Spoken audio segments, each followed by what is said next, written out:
Hey everyone, welcome back to the Always Closing podcast. Today I got a very special guest, my buddy Enrique Guijosa. This one's going to be a little bit different than what we normally talk about here because I know we're always talking about real estate and a mortgage and our industry, but I feel like this is a topic that is important to anybody regardless of your industry. And I think Enrique is going to be the perfect person to talk to, which is the topic today is going to be about health and fitness. So, Enrique, welcome to the podcast. Thank you. Thank you for inviting me over to your podcast. Yeah, no problem. So why don't we just start off by you telling us a little bit about your background, like go way back, like you as a kid, maybe in high school, like, you know, where you grew up.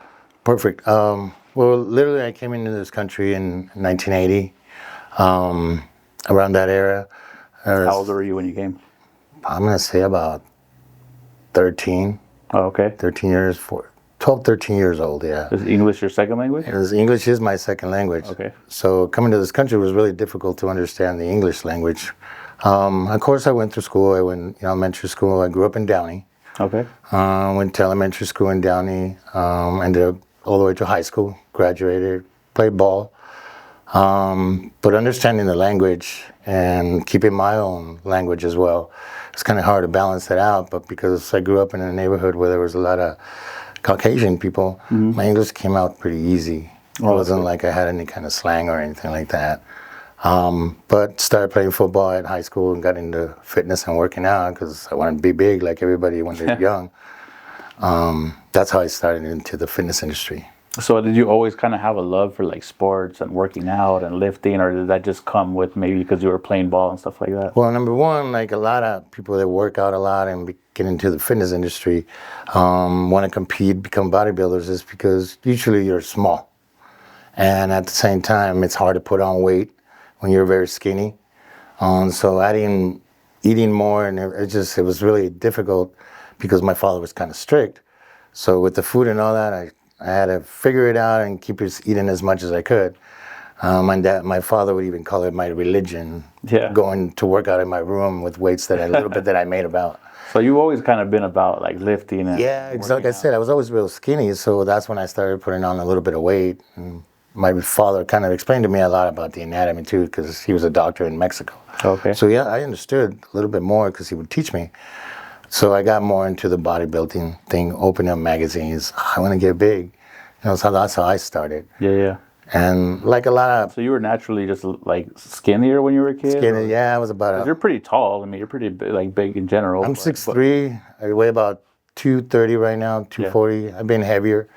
Growing up in high school, I started playing football, so I knew I had to put on weight. So it was so difficult because my metabolism was so fast that anything I would eat, it would just go right through me. Yeah. So I had to figure out adding more meals, eating more, and then started working out because I got curious. There's just a good friend of mine that, I graduated with that was into weights. And I'm like, how am I going to get as big as that guy? Yeah. And sooner or later, it was just, the matter of fact, just getting started and then understanding. So I would open up muscle fitness magazines and look at all the pro bodybuilders, like Arnold, Mike Matarazzo, Lee Priest. Are some of those guys kind of like some of your inspiration, or what did you look up to when you were starting with the whole bodybuilding thing? There was certain bodybuilders like Kevin LeBron, Mike Matarazzo. It's just that they had that perfect physique, and I've always been pretty artistic. I like art. Yeah. So I'd always look at cartoon magazines that, they had, different characters, heroes, and I would want to draw them. So I started getting more into wanting to look like that. Right. And then when it was so difficult for me to put on weight, I knew that if I got into powerlifting, I would look like a bodybuilder later on. Right. And, it's a journey. It's always been a journey. Fitness is always a journey. And when did you make that switch? When did you make the switch from like, okay, I like working out, I like lifting, to like, I'm gonna start taking it serious, like bodybuilding, competing? Actually, almost right after high school, because going to the gym, there was no, there was no drive because I wasn't playing ball anymore. Right. But then I didn't have the same drive as going to the gym, working out with the guys, getting ready for another game.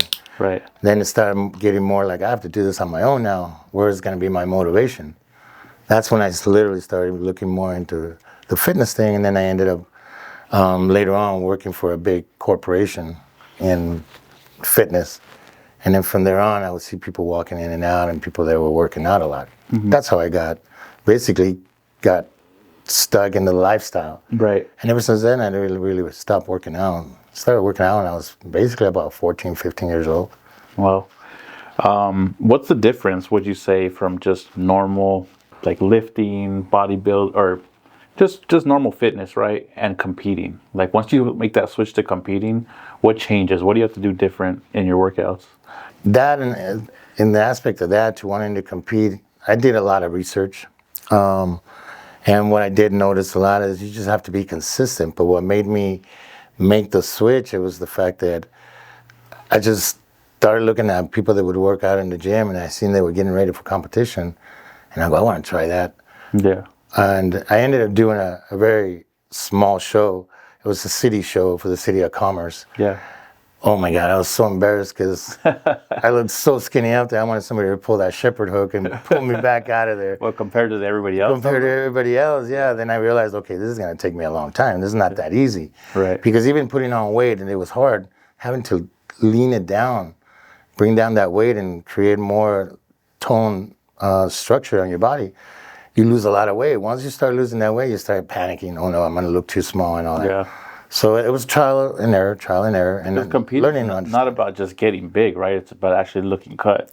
In reality, yes. At the end of the day, is to be looking more symmetrical. Right. Like I said, like I got guards, so I started looking at the symmetry, and then I would open up magazines and I'd see the bodybuilders. I would get an idea of which ones were going to win the top 5 because they were more symmetrical. Yeah, there was giants out there. There was huge, big guys. But at the end, I noticed what the judges were looking at was structure. Everything had to look nice and even, almost like a cartoon character. Right. And when you can create your body from just working out and wanting to be in shape to doing something different like that, it's a whole different level. It's a lot more work, a lot more dedication. When people do a diet for 2 to 3 weeks, we do diets for 3 months. Right. And then people don't understand, you start getting that craving of the sugars, the carbohydrates, the things that you're not used to or you're normally used to eating, or fast food, Right. which is... And 3 months is a long time to kind of cut everything out. People start quitting. Usually they might get by the first month and they're really looking at it. But once they start seeing their body shrink a little bit, not understanding that they're losing water retention and fat, it's a whole different aspect. Right. Because, I can have a pound of muscle that look about the size of my hand, and a pound of fat is going to be twice the size of my hand. So that goes to show you, once you lean it down, then the psychological, oh, I'm losing too much weight. Then you start eating, and then you're off your diet. Right. So that's the aspect of differences in competing. And I don't know if it was part of you competing or not, but you actually even have a world record for some type of lift, right? Because I gotten into powerlifting. Yeah. I mean, we're talking back in the mid-90s. Yeah. Because I wanted to be a bodybuilder, and the only way I could do it is by lifting heavy weights, less reps. That was the meth. That was what everybody would have to do, is lift heavy weights. Right. And so I noticed that I was getting pretty strong, and some of the other powerlifters were like, hey, that's pretty good for your size, Yeah. So I had a friend by the name of C.T. Fletcher who helped me out here and there, and he would show me how to work out. And he goes, might as well start doing something about it. And then from there on, that's when I started really like, okay, now that I'm putting on more size, I'd like to see how I'm going to look if I compete. Then I started really prepping to understand it, getting guided by other pros. And that's when I really started realizing that diets really do work if you follow them complete. Right. But sometimes our bodies ask for our cravings, usually, but we love to eat a lot. Right. Yeah, I know about that. So naturally, I mean, you started getting really big. Also, when you look big, you look intimidating. So that even took you into some side gig work, Side right? work, You yeah. Started doing some bodyguard work, some security work in different nightclubs. Yeah. Usually, because there was always appearance, it would just intimidate a lot of the people, and they would listen. Right. Escort them out, walk them out, and it did help. Tell me about that world. Like, how is that? It could wear you out because you're up all night. Yeah. As you get older and you continue in that lifestyle, it could take a wear. But I mean, to get to meet a lot of people, the intimidation of just being a big guy, and people respect you more than a little guy. Right. I can walk into a nightclub and usually the bouncers want to say hello to me. Yeah, yeah. And the people don't care, but the bouncers, because me as also a bouncer, I'm gonna look at the big guy that walks in. I'm gonna try to make sure I'm friends with that guy. Yeah. Because I'm gonna have a hard time throwing that guy out. Right. But that's just the way the industry is in that lifestyle. And you do get to meet a lot of people in fitness too, because a lot of bouncers and securities want to be in shape. Any names you could say that you bodyguarded for, or do you rather keep it? I'd rather keep it because that's Private. as private as it is. But they're out there, they know, and it's also fun too. It's got its perks, you know. Yeah. You get to go around wherever they go. You get to stop people from approaching them, and Yeah, I remember you telling me I went with this celebrity on like a private jets or going with them on to clubs or whatever because you get to visit. you just got to be with them, right? You gotta Make sure be with they're them. good. We're just like babysitting adults. Yeah. But at the same time, you know, they get to feel comfortable. Right. And it creates a lifestyle where, you know, I'm sure there's a lot of people out there that, you know, I won't go to a restaurant and turn my back to the door. Right. I always have to look at the door. Yeah, yeah. It's just a habit, you know.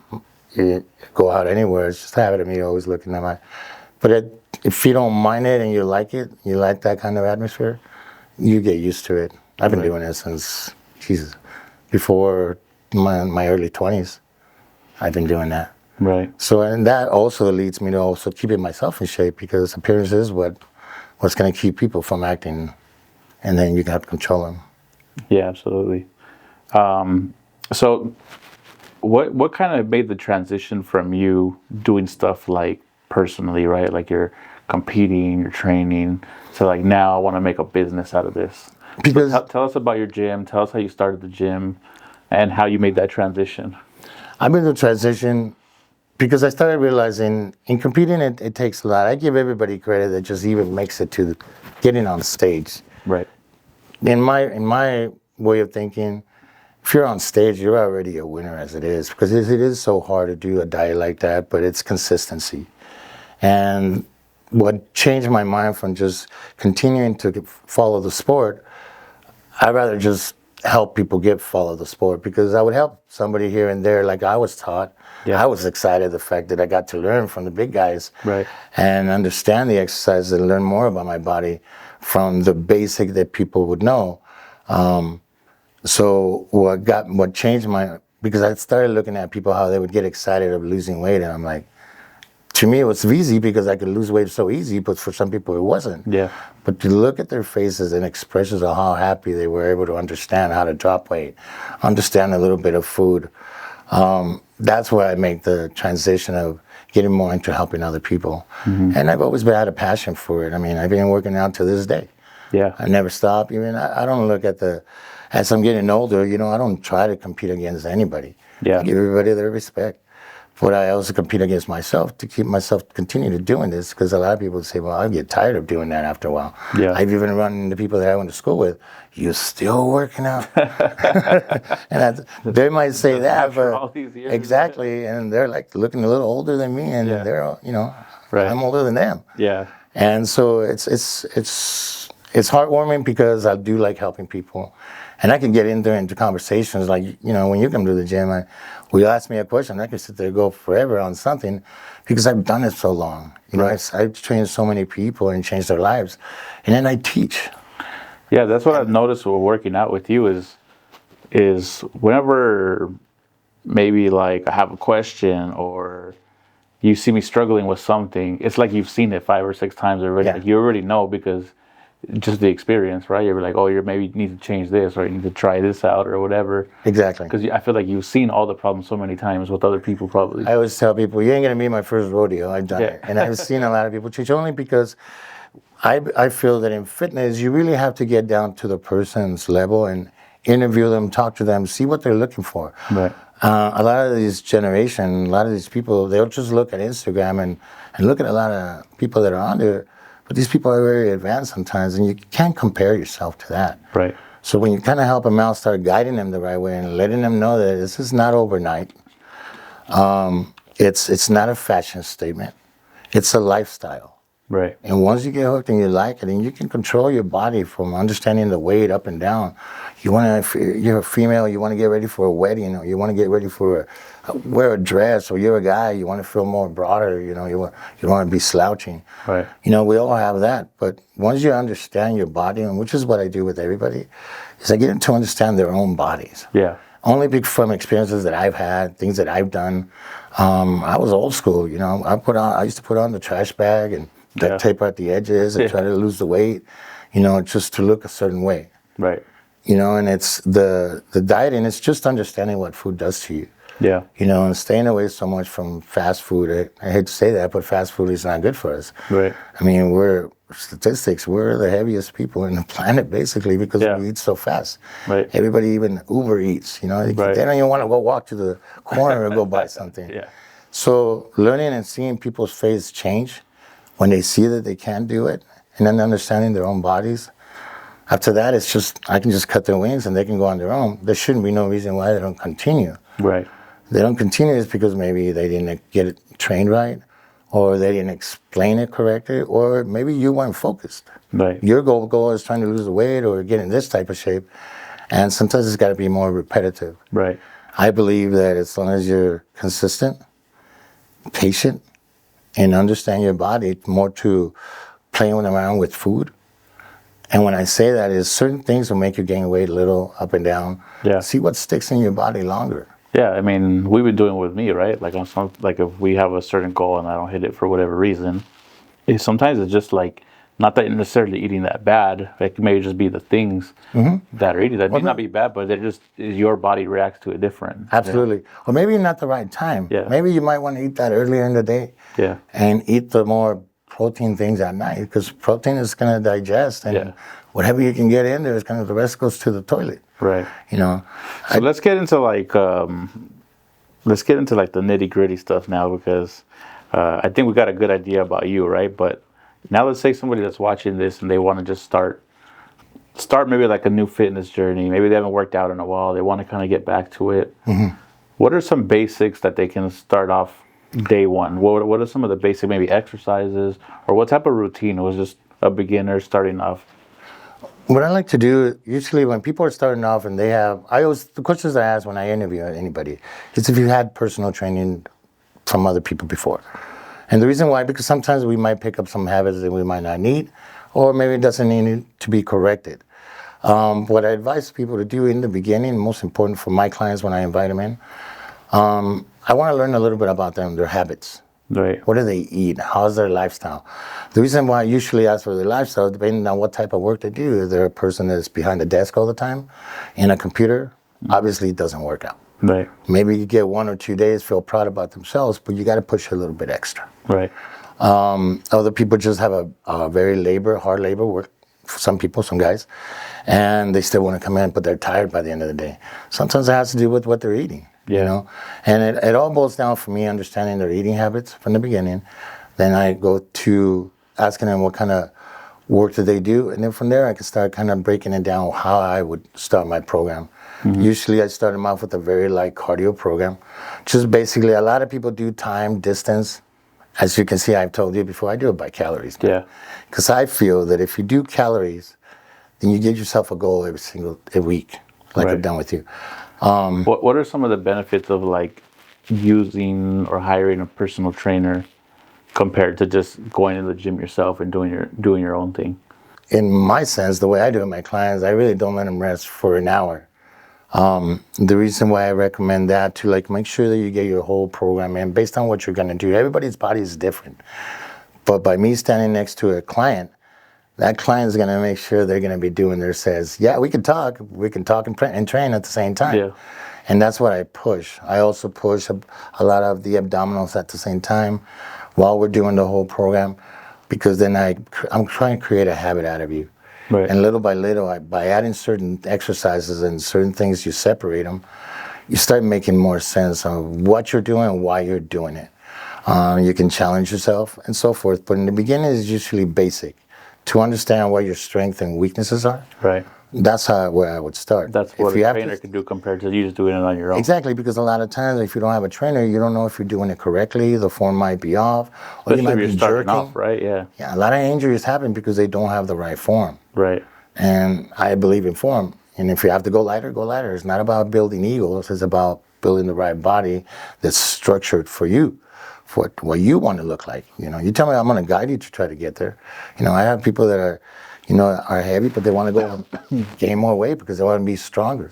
Right. You know, and then you give them the odds. You know, you let them know the do's and don'ts, and then they can make the decision on their own. Right. I mean, for me, like one of the things that helps me out, like working out with you, is just the accountability too. You know, it's I mean, I work a lot of hours. Sometimes I get home, and when I'm on my own, like I'll fight myself a little bit. But there was times where I'd just be like, I'm just gonna take the night off. You know. Like, it's so easy to do that. I have an appointment with you. Like, you know what I mean? I'm gonna be waiting there for you. I know you're waiting for him. Like whether I'm feeling it or not, I got to get up and go. You know. Right, right. And then, you know what? I've been doing this so long, Stefan, that I can tell when people walk in if they had a hard day, and I try to work with what they have, because I think the hardest clients to train are the ones that have to have a lifestyle. Yeah. The women have the kids, they have to make dinner. The men are getting up for work. Yeah, of course, traffic makes it even worse, especially living here in LA. Yeah. Traffic is hard and it wears you out. You get home, you're like, man, I didn't do much, but I'm worn out. Right. And sometimes by showing up to your trainer, you're gonna get trained. I mean, if you're comfortable with what trainers have for you, you're gonna get trained. I push a lot of my clients to communicate a lot with me. Right. So let's say if someone doesn't want to go the personal training route, right? Mm-hmm. Or they want to just start off first on their own. What are maybe some like basic workouts that they should be focusing on when they're first starting off? I know you one time you were talking about like the main 7, right? Like there's 7 like... Yeah, your 7 basic exercises that you want to do are, if you're starting off, and usually the starting off is to build a mold into your body. In a sense, like, you're not here to power lift, you're not here to show off in front of everybody, do the right correct form. So squats is number 1 to start off with. There's bench press, squats of course for the legs, overall legs, bench for the chest, shoulder presses, military presses for the shoulders. Lat pull downs for your back, calf raises, but the basic ones, it's anything that has to do with the push and a pull. Right. Also, deadlifts. Yeah. Deadlifts are building overall muscle structure, because you're using every single muscle of your body to pick up that weight. Right. If you're planning to want to start to go heavier, I always say get the gear that you need by having a belt, having wraps. Bench press, and always got to do the right form. And why I say that is because those are the basic ones. Once you want to start breaking it down a little bit more, you get more advanced and you're comfortable, then you can start separating body parts. Right. And when I see that, a lot of when I started in the beginning, it was chest and chest and triceps, back and biceps, and then legs on their own. You know, nobody talks when they're doing legs, because everybody gets tired and then they're just quiet. But any other body part, everybody's having a conversation. Right. And I break mine down personally. I go on chest on Mondays, legs on Tuesdays, Wednesday arms, Thursday shoulders, Fridays is back. So that does my whole body right there. Yeah. That's separate from the cardio part. The cardio part is for your conditioning. That's what I was going to ask you next. So, I mean, you're just talking about strictly lifting now. Lifting, yeah. Cardio needs to be part of... Cardio is the other part of conditioning your body. That's where the heart, the breathing, the conditioning of your body, that's where that comes in. Right. The other type of conditioning with weights is the amount of repetitions that you'll be doing. Right. Whether you want to do 4 sets of 10 or you want to do 3 sets of 15, it all bases down to the more repetitions you do, the more condition you have, muscular. If you're a power lifter, chances are you're not doing that many reps, you're doing more power to see how stronger you're getting. Right. That's the difference with a lot of people. They try to do everything at once. So you'll see a guy training chest 3 times a week. Yeah. And then I feel that once you overdo that, your body atrophies. It starts to shrink down, it doesn't move, it plateaus. Right. It stays there, and then you're wondering, man, I'm doing it all the time, but it's not growing. Sometimes you might be overtraining. What are some mistakes like common mistakes that you see, maybe not just beginners, but just people in general when they start working out? What are a lot of the mistakes that people make? A lot of mistakes that I see with a lot of people is they like to, they look at themselves in the mirror and all they see is what they see in the front. They don't see that there's a lot of more movements than just your basics. Of course, you learn throughout time with that. But what I do see is when you're starting to lift more than the weight that you can handle. Yeah. They start jerking weight. Even women, I see women do it all the time as well.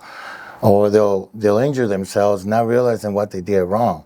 Or they'll try to lift the deadlift without a belt. Right. You're going to blow out your back. And once your back is messed up once, it's always going to be messed up for the rest of your life. Yeah. Any injuries you get, you understand, you got to go around the injuries if you want to get back into it. Or you're just going to end up giving up and not do the exercises. That's why it's super important to not go too heavy, right? Something Exactly. that you're not comfortable with. To go heavy, you got to build that strength up. To do conditioning, when you see somebody that's more defined, more cut up, that means they do a lot of repetitions. And they're not in there trying to go super heavy, maybe to show off. Right. But I feel that the body it's very unique. It's the way we were created. We're like, everything's so unique that you have to be careful with it. Any wrong pull or bad way to do something or holding your breath too long because you want to power something, you're going to give yourself an aneurysm. I do that a lot. Yeah, you got to breathe. You always reminding me, you got to breathe. You got to breathe. I'll yell it out if I walk away from you. Hey, got to breathe. Because at the end of the day, it will make more sense. Right. Just like when a lot of people like to do a lot of sprint running. They're holding their breath and running. They're going to tire out right away. You got to learn to breathe through your nose, out your mouth, out through your nose, out your mouth. Yeah. And it makes it easier to be able to run. Right. Or doing sprints or intervals or anything like that.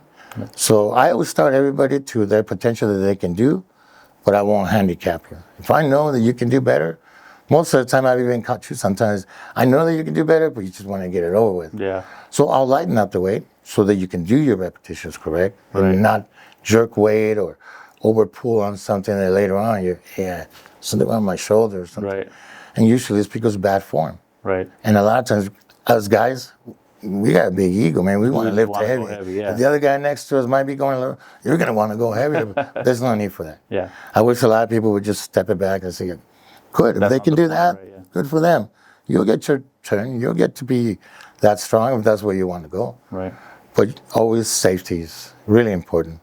All right. So next thing is, what do you recommend for someone that's been working out and staying motivated? Because like you said, a lot of people will get into it, like they'll stick to it for about a month and then they fall off sometimes. What are some tips that you have for just staying motivated, staying consistent? One of the first things I want to give out to people, when they start getting results, I always advise people to keep going a little further than what they want. If somebody gives me a goal of a certain weight, I always push to go 5 pounds lighter. Only because you're eating, the weekends come in, and before you know it, once your weight starts to come back up, if that's what you're looking to do, to stay lean and tone, you don't get as motivated as much, and you're not getting that drive. Yeah. And usually it's because when you see results in the beginning so fast, then what happens, you want to congratulate yourself and go out and you deserve it. And that's what throws a lot of people off on their program when they're pumped up and motivated. And then what happens in a little while? What happens after a month or two? Why are you not continuing? Right. Because you over-celebrated. Yeah. That's so if you are going to be celebrating, just celebrate when you get to your final goal that you want. Yeah. Hoorahs and all that. Or, because then you'll understand. You should understand your body more. Right. I advise people that if they feel like they need to change their workouts, go back to the basics. Sometimes you need to give it a little bit of rest and go back to basics, going heavier on certain days or maybe just doing a lot more reps. But you got to switch it up every so often because it could get boring. Right. If someone's trying to lose weight, if that's their specific goal, what are some tips as far as diet goes on what they should be doing that you would recommend? I know this is the age-old question, right? But like I've said before, I always believe this, the diet is not finished until you get to reach your goal. Mm-hmm. When I say that, because a lot of people experiment with the diet but don't complete the diet.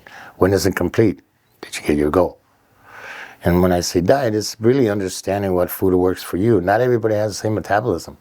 Right. So you really have to get an idea how long things take to digest. I advise that.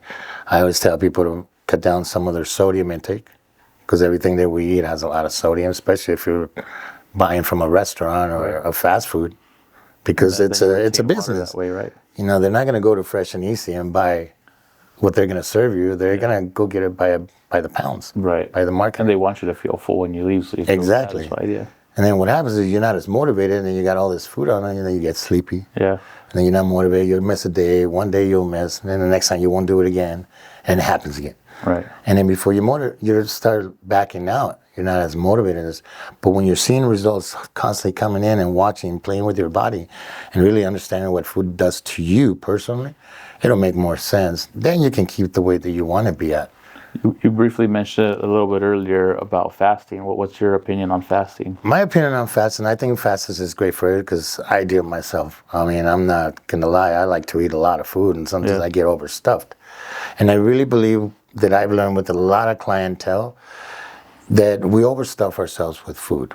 Right. So I advise people to, if your heaviest meal of the day is the evening one because you're sitting down with family or you order something because you're too tired to cook, I would try to advise people to try to fast usually from, I would say, 3 o'clock and on, if it's possible. Yeah. Only because your dinner is going to probably end up being around 7, 8, especially if you're a realtor, because you guys are always on the field, you know, and it's so easy to pull over and grab something. Right. So I tell people, just fast. Well, this is my motto: healthy breakfast, smart lunch, diet dinner, or fasting dinner. Right. Meaning you don't eat anything until the next day. Until you wake up the next day. Yeah. But when people are always on the go, like we are here in LA, everybody's on the go. Yeah. Most people's breakfast is a cup of coffee and a donut or a croissant or something. Or if they want to sound healthy, they'll go to Starbucks and get something from there. Right. But in all reality, at the end of the day, it's a fast food. So you're better off having a good, healthy breakfast in the morning, smart lunch, Right. and then you can play around. Because usually if you eat a smart lunch, you're really not that hungry to eat dinner that heavy. Right. But because we have a fast food lunch, then we want to eat fast food again in the evening. Yeah, that makes sense. That's when speaking people of make the speaking of mistake. eating now, speaking of fast food, I know you don't do it often, right? But what are some places, or where do you like to go when you do go out, that you say, okay, I'm going to enjoy myself a little bit, but I don't want to completely kill my diet? What's some places that you like to go? And I'm just saying in general, not that, you know, like it needs to be strictly diet, but when you like to go enjoy yourself, where do you like to go specifically? Well, if I'm gonna have a sit-down meal and I'm gonna eat at a restaurant, I'm gonna make sure it's a good restaurant. Yeah. Somewhere I'm gonna sit down and my wife sit down with me. We're both gonna eat and enjoy that meal. But if it's gonna be like fast food or anything like that, I try not to eat the fast food. And Right. if you want to compare, and I don't know if I can say this, but like if I'm gonna eat Juan Pollo versus Pollo Loco, I'll eat the Juan Pollo. Why? Because it's more cleaner. It reminds me of when I used to diet. Yeah. And yeah, if you want more flavor, then Pollo Loco would be the thing to go to. But there's more salt. There's more salt, quote unquote. Sounds healthy, but it's really not. Yeah. I'm a big enemy of salt. Right. You know, because it makes you just retain everything. Right. That's why I advise people to try to eat it. Keep it simple. If you're eating really clean, just make sure you get your proteins in. Yeah. You know, I advise people to also take protein in anywhere from 50 to 150 grams of protein. Right. No more than that, because what you're doing, if you add more than that, I see some kids try to go 200 grams of protein or whatever they weigh, they want to add the same amount of protein. And I think what happens is they start getting that constipation. Yeah. Now you're irritating all your valve movements, your kidneys, your liver. That's really hard on the body. And then all of a sudden, that's when people start getting too bloated. Right. Then it becomes a habit to be bloated like that. Yeah. And in reality, when you really think about it, I was taught that your stomach is about as big as your fist. If it doesn't match, you got a problem. So I always try to tell people, if you're going to try fasting, it's basically to catch up your digesting. Right. Because that's important. How important just in general do you think, maybe it's a little bit off topic, right? But there's a lot of business people that watch this podcast. Mostly a lot of people are in the real estate industry here. But I mean, how important do you think it is just to look in shape as far as just business-wise goes? Maybe, you know, like it's not as supportive. Maybe some people might not think, but also some people judge the book by its cover, right? Exactly. Yeah. Yeah. One thing I do notice I've had a lot of realtors as clients. You got to let them know off the bat that because with realtors, it's difficult for them to follow an eating regimen because sometimes they want to take out those clients to eat. Yeah. And I get it. sometimes I advise clients that are doing real estate to go ahead and eat before you go out on the field, so that way when you do invite that client to eat, you're not going to choose that much.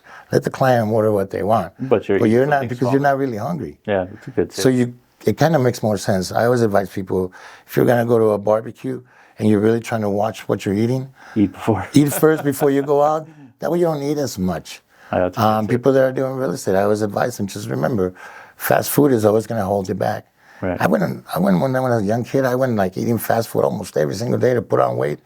And you know what happened? Absolutely nothing. Yeah. Just wasted my money. I wasn't putting on weight. All I was getting is my stomach getting wider.